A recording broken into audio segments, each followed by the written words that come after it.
It's Cowboys week. We set the tone yesterday, I felt like we set the tone for the week. No guru drops. And, I talked to Guru yesterday. He knows all love. But there's no guru drops on this show. Like when the Warriors played, when the Giants played the Dodgers, we did no L.A. music during the entire series. That's right. So no guru drops because we got no love for Texas this week. And they're chirping a little bit. I see Micah Parsons on Twitter. He's always He had on a Twitter. big game. He's chirping. He wants to go out there and show out. Put the phone against down, Nick Mike. Post. Hey, that's what they do. That's what they do with the Cowboys. They feel good about coming out west and coming to Levi Stadium and kicking the Niners' ass. They want revenge for last year when the Niners were up 23-7 when they really should have been up 38-7. But we'll get into that. Well, you know that I am not going to eat one brand of food this week. Chunky. Why is that? Because Dak was one of the promotional people. Yeah. By the I still way, think of Donovan I do McNabb too. and his mom. Yeah. I think a lot about I McNabb. agree. Yeah, Chucky Soup. Dak, they don't even show those commercials that much. Well, because he sucks. He's not a good actor, huh? I mean, come Donovan McNabb had the acting skills down. And Mama McNabb was good. And it was believable that Donovan, because he's a little chunky, that he was actually eating the chunky. Hey, yeah, he was eating the Chucky. Donovan McNabb, by the way, is borderline Hall of Famer. We don't remember him as this So elite underrated. quarterback. So underrated. He was a fantasy football god back Him in and those Brian days. Westbrook. Oh, yeah, no doubt. That whole they were so James sick. Todd Pinkston? Come on. Todd Pinkston. I was going to go thrash. James Thrash, Todd Yeah. Pinkston, and Chad Lewis in the middle, playing tight Chad end. Lewis. Look, KT, Morning Gross, you guys got any bets going on with the Dallas radio shows? No, we do not. No, we do not. We're thinking about that. We're thinking about having them on for a little crossover. We'll discuss that in our show meeting later today. Yes, we have a show meeting on a Wednesday, which will make our emotional changeover shorter today because we don't want to get all emotional on Mark Willard. Oh, we were listening yesterday. We got some smoke for that ass. We'll be running to our cell phones after the changeover. Did you see that changeover? Did you see that, Sasky? So how you feeling today on a Wednesday, Shasky? I mean, we got John Lynch coming on, and I guess we could start there before we get to what Whitley said, Journal, because he's the guy that we all pointed to and said, if there's anybody that's going to go, he's going to be the first to go. Why? What does he do? Is he the puppet? Is he the guy who calls the shots? Is he working under Shanahan? What does he really do? And you look at some of the trades that happened, that transpired. D4 trade, he got a lot of flack for that. Got a lot of flack for the Solomon Thomas draft. Got a lot of flack for Reuben Foster, moving back into the first round for Reuben Foster. Of course, the DeForest Buckner trade that happened, giving Quan Alexander money. But they've made a lot of good moves. And now we sit here with the Niners hosting a divisional round game against the Dallas Cowboys. And you look at the way this roster has been built, and you look at the money moving forward, and you look at the premium players that they have. John Lynch, quietly, Executive of the Year candidate. I'm not sure if he's going to win it, but he swung the big deal for Christian McCaffrey alongside Kyle Shanahan. Hell, he helped swing the deal for Jimmy Garoppolo, saying, hey, there's a quarterback, Kyle. Maybe we can turn this thing around sooner rather than later. John Lynch said it brick by brick by brick by brick, and I'm just happy he hasn't gone to TV yet. Well, this is an interesting thing. So, like Spadoni and I were talking about it at the break, and I want people to listen to what I'm saying here. So don't jump the gun, all right? So just listen to what I'm saying. He's basically talking to me, guys. Let's move the quarterback to the side for just a second, because I know that we think that the quarterbacks make or break every single play, and I understand that. I have watched, and I know you have too, Monte, 2 and 3 times every single game of the Kyle Shanahan era, where I watch it back. Now, am I Baldy? Am I Greg Cosell? No. Am I JT O'Sullivan doing the quarterback school on YouTube where I'm breaking down every single play? No. I'm just telling you what me, Joe the fan. Now, when I'm in my seats, I can tell that guy's open, that guy's open, whatever. But you don't know who the primary receiver is. We all don't. I don't know the blocking assignments. I don't know what the quarterback's being told in practice. If you see this, you throw here. All I'm going off of what I'm watching, my layman's eye. And this is what I would say. This is the best way to describe it. And I think this is a testament to John Lynch and Kyle Shanahan and the roster they've built. This last month and a half, 2 months, I feel like Kyle Shanahan has built a roster that is so good and so balanced, he can call just about anything in his repertoire, and a guy or 2 or 3 will be wide the hell open. Now, does that mean they're going to execute and actually hit that play, or a guy's going to catch it or whatever? Like, I mean, look at the other day. He drew it up. They stuffed it. Brock rolls out, tries to make a play, throws a dime to Ayuk. He drops the ball. Right. I mean, two things happened in that play. Right. The defense actually stopped the original play. Brock made another play, threw a dime through a zillion hands, and I just dropped the ball. Those things happen. But I'm seeing more than ever over the last 2 months, Kyle Shanahan, because of the roster him and Lynch have put together, there is so much talent on the field. Right. Defenses don't know who to guard, and it feels to me guys are wide open. Like, I'm looking at some of these plays back in this game. And again, I'm a layman's. Guys are wide open. You watched it at the game, and we were both live at the game. We go to every single game. Been going to every single game in Levi Stadium since 2016 for the most part. And I know I missed a couple this year due to Warriors, but you watched last Saturday against the Seahawks, and that's why people say, well, you should have dropped 50. You should have dropped 60.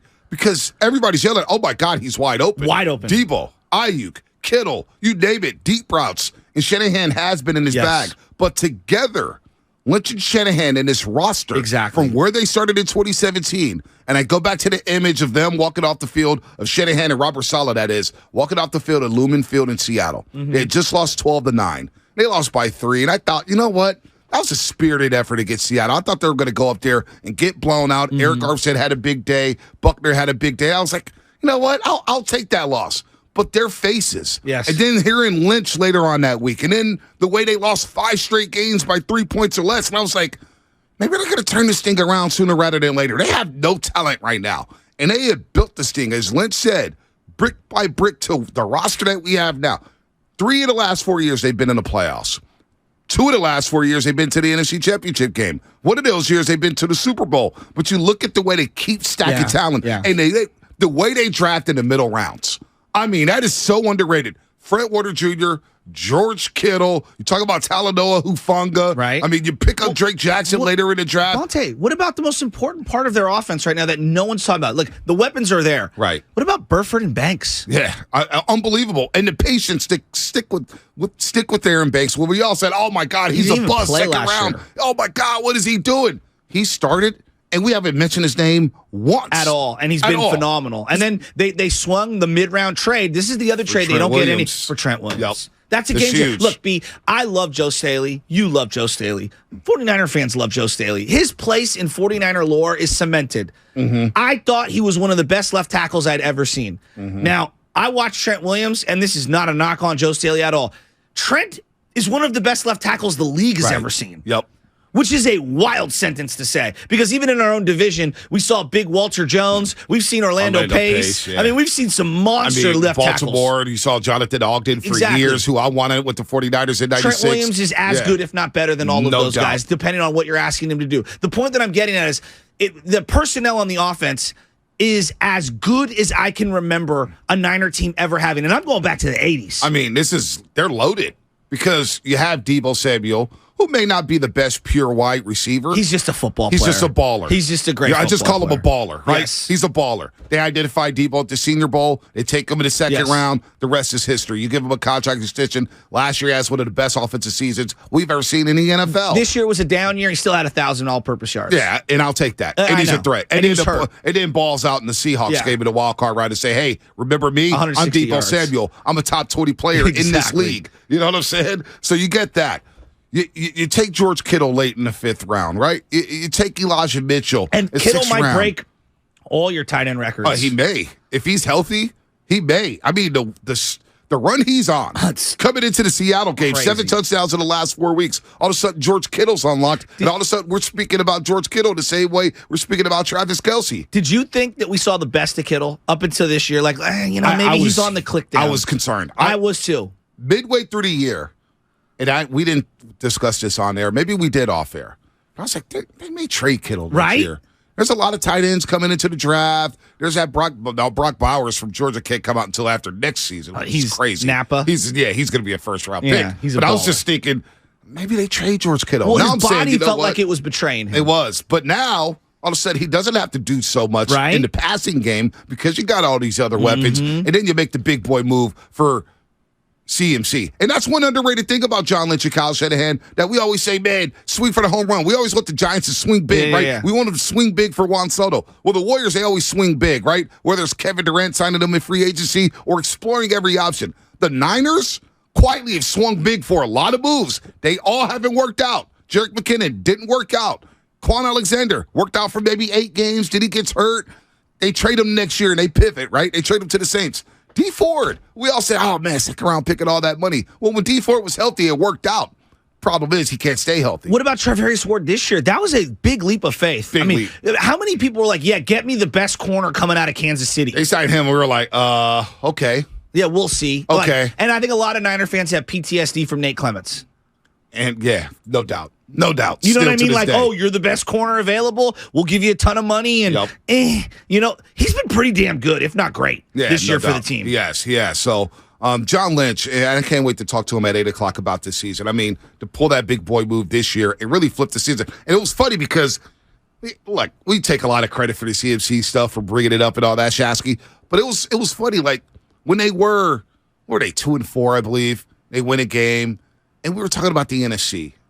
Outside of Philadelphia, it was wide open because everybody was struggling. Yeah. And I was thinking, I remember we had this conversation, and we just kind of went about our business, but it was like, if there's a year to swing big for a deal, whether it's Odell Beckham Jr., whether it's Kareem Hunt, we didn't know Christian McCaffrey would be available at that time, but it felt like this was the year to swing big for a big-time move, for a midseason trade, because the NFC was wide open. And the Niners went out and did that, and now they're a game away from the NFC title game again. So I think John Lynch and Kyle Shanahan, the way they built this roster, because now you look at them moving forward in the NFC West alone, the Rams are in shambles. The Cardinals, who knows who's going to coach them? Kyler's not coming back till November with the torn ACL injury. They're going to trade DeAndre Hopkins at some point this offseason. It feels like that's a given. And in Seattle, they got to figure out their quarterback situation, but they got a couple pieces. They got to get an edge rusher. They've got to get some linebackers. They're a ways away.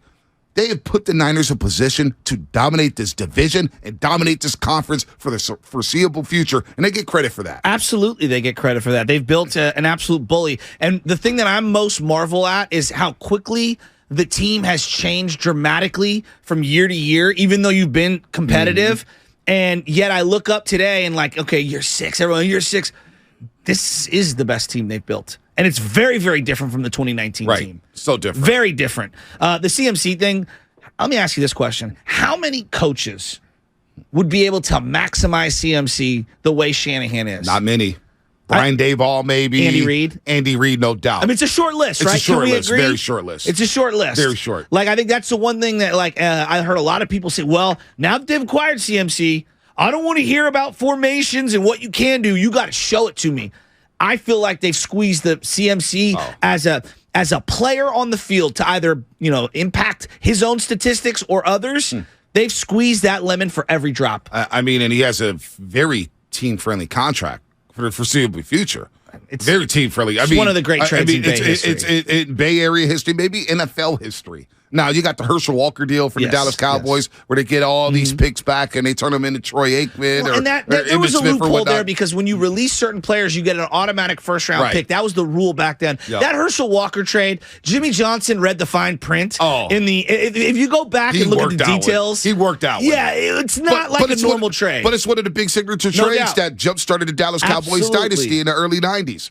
You look at midseason trades, like we looked at Emmanuel Sanders, and it was a solid trade for the Niners at the midseason. And they get credit for that. No identifying in 2019, we need another receiver to go alongside Deebo Samuel. We don't have enough. Who's available? Emmanuel Sanders? Let's make a quick move for Emmanuel Sanders. Randy Moss is the one that everyone's going to point to in terms of just trades in general. Randy Moss to the Patriots. For the fourth rounder or whatever. We traded Randy Moss for a fourth-round pick. Randy Moss for a fourth-round pick. Champ Bailey for Clinton Portis. Like, there's been a lot of great trades throughout the history of the league. John Elway going to the Broncos, after being drafted by the Baltimore Colts. So there's a lot that happens. I just say in-season, an in-season move, it's about as great of one as you could see. It's huge. And it's worth every penny. Even if he doesn't ever play it down for them next year, no doubt. Worth every penny for this year. It's been worth every dime. He lined up at tight end. I know.